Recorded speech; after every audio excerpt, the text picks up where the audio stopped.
राज्यात एकीकडे तापमानातले आकडे वाढत असतानाच वीज पुरवठ्यात घट होत असल्यानं महावितरणनं भारनियमन सुरू केलं।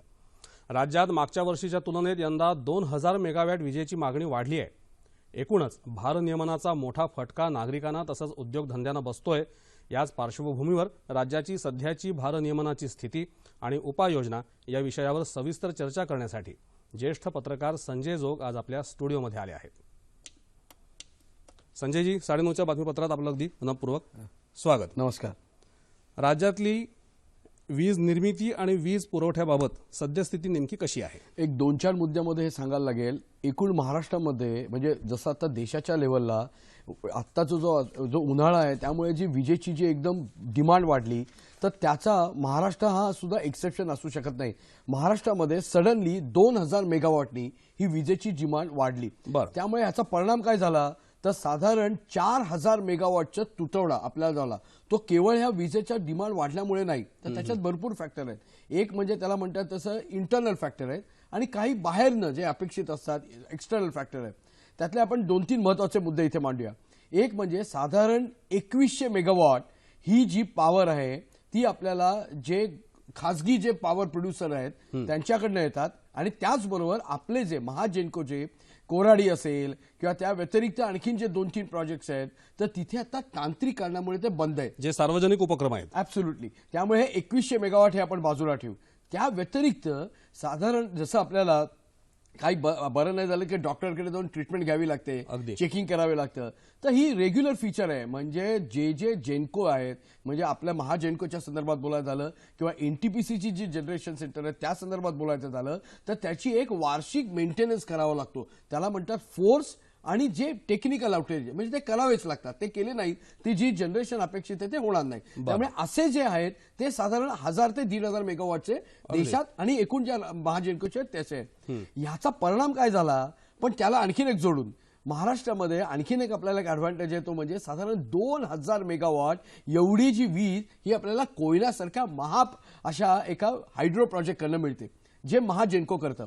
पण नुसतं कोयनाचं पाणी आपल्याला जे वापरायचं ते फक्त महाराष्ट्रात वापरू शकत नाहीत, तर त्या व्यतिरिक्त आणखीन 2 राज्य वापरायला लागतात। आपल्याला साधारण ती 64 ते 68 टीएमसी पाणी हे आपल्याला अवेलेबल आहे। पण काय झालं 30 एप्रिलपर्यंतच आपण ते पाणी ज्याच्यातनं ही वीज निर्मिती होत असते ते वापरून टाकलं। त्यामुळे पुढचा 1 महिना 31 मे पर्यंत आपल्याला ह्याच्यातनं 2000 मेगावॉट मिळणार नाही। या सर्वाचा परिणाम म्हणून झाला तो साधारण 4000 मेगावॉटचा मोठा खड्डा आपल्याला इथे निर्माण झाला आणि त्याचीची परिणिती झाली। पण ह्याला आणखीन एक दुसरं कारण असं आहे की हे करत असताना सुद्धा कोळशाची निर्मिती, कोळशाची आवक आणि त्यातून होणारं जनरेशन याच्याकडे लक्ष द्यावं लागेल।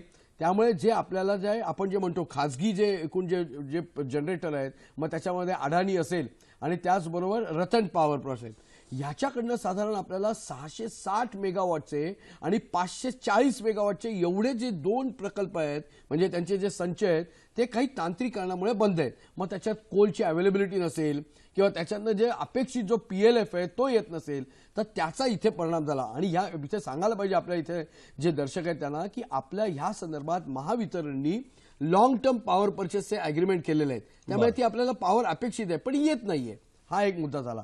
आणि त्या व्यतिरिक्त संबंध देशात म्हणजे आता मोदी साहेब सुद्धा सांगतायत की आपले मुख्यमंत्री सांगतायत की राज्यामध्ये आणि देशामध्ये पॉवरची अवेलेबिलिटी मुबलक आहे, कारण आपल्या इथे जी जनरेशन कॅपॅसिटी आहे ती वाढलेली आहे।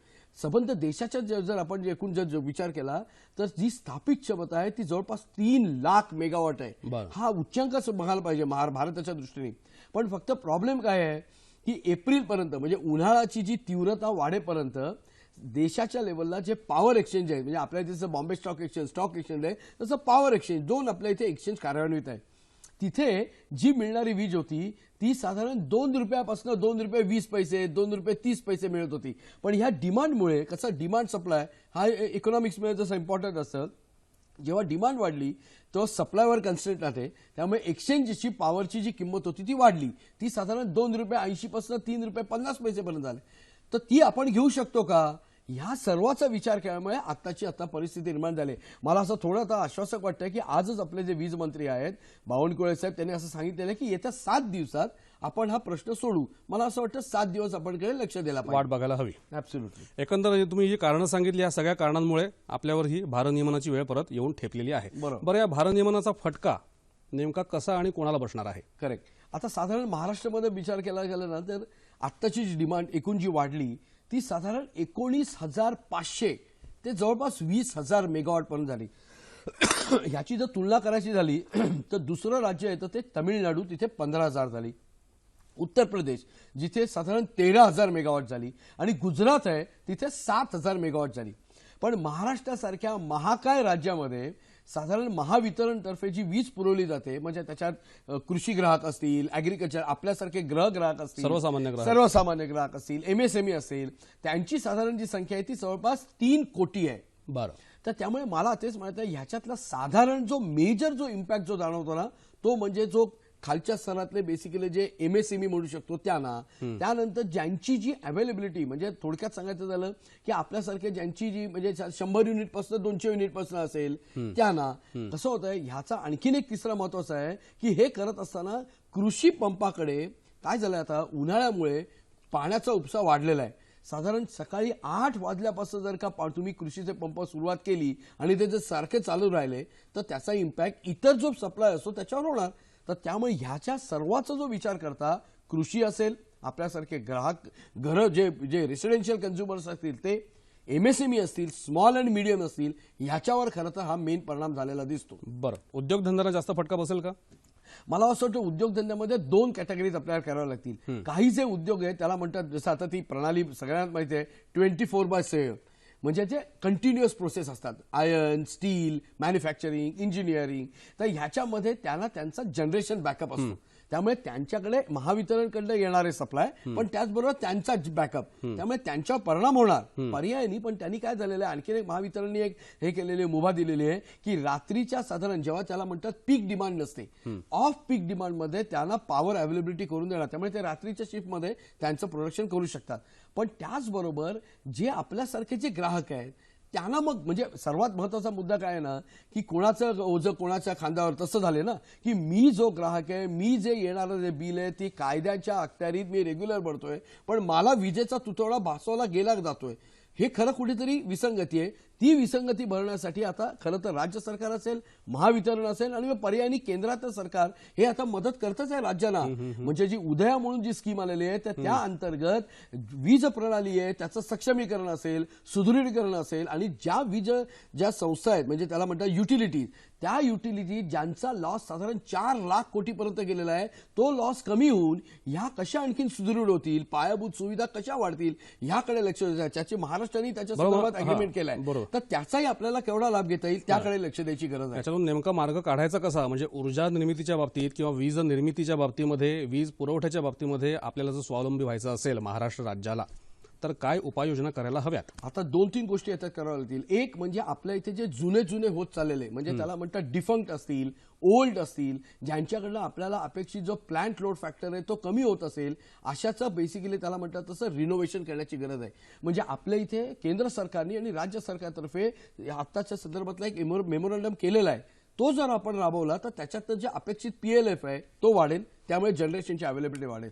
दुसरं म्हणजे महाजेनकोनी जे आत्ता घेतलेले जे प्रोजेक्ट्स आहेत तर ते प्रोजेक्ट्स आणखीन जलद गतीने कसे राबवण्यात येतील. समजा आपण एक धरूया 5,000 मेगावॉटचे प्रस्तावित प्रोजेक्ट आहेत ते लवकरात लवकर कसे येतील त्याकडे लक्ष दिलं पाहिजे.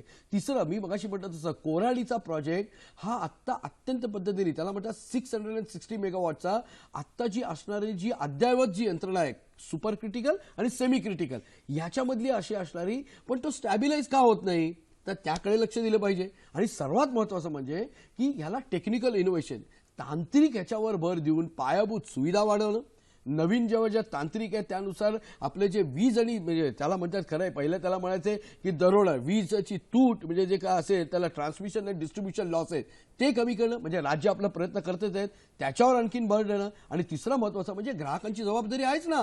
आपण ज्या पद्धतीने एसी लावतो, आपण जे पंखे लावतो किंवा ते बंद न करता जातो ते किती कमी करता येईल. दाभोळ प्रकल्पाविषयी काय म्हणता? दाभोळ प्रकल्पाला सांगायचं झालं तर त्याच्याबद्दल 1967 मेगावॉटची कॅपॅसिटी आहे. आपण महाराष्ट्र राज्याने गेल्या 1.5 वर्षापूर्वी आपण हा करार मोडून टाकला, म्हणजे युनिलॅटरली. का? आपल्याला पॉवर नकोय, कारण आपण पॉवर सरप्लस चालवतो.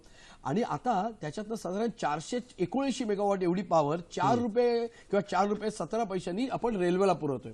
मला असं वाटतं आता जर का आपल्यात केंद्र सरकार आहे, आता बीजेपीचंच आहे, इथेही असणार आहे तेच आहे एकूण, म्हणजे आणि त्यांच्यात डायलॉगही चांगला आहे, तांत्रिक बाबी माहिती आहेत आणि गॅस अवेलेबिलिटी आहे. असाच जर का परिभाग केला आणि आता इमिडिएटली आपण दाभोळ प्रोजेक्टमधली राहिलेली 1500 मेगावॉट जर का आता प्रस्तावित वीज घ्यायला लागलो तर हा जो प्रश्न आहे तो आता संपेल. आणि त्या व्यतिरिक्त आणखीन एक त्याला म्हणतात राऊंड द क्लॉक, म्हणजे 24 तास वीज ही ह्या प्रणालीमध्ये आहे देशाच्या लेवलला.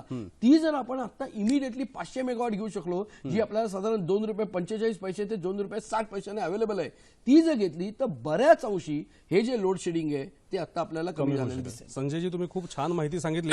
तुम्ही मगाशी म्हणालात की 7 दिवसामध्ये काहीतरी होईल, ऊर्जा मंत्र्यांनी आश्वासन दिलेलं आहे.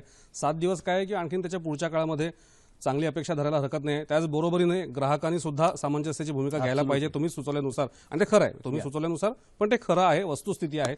आपण आज आमच्या बातमीपत्रात आलात त्याबद्दल आपले मनपूर्वक आभार. नमस्कार.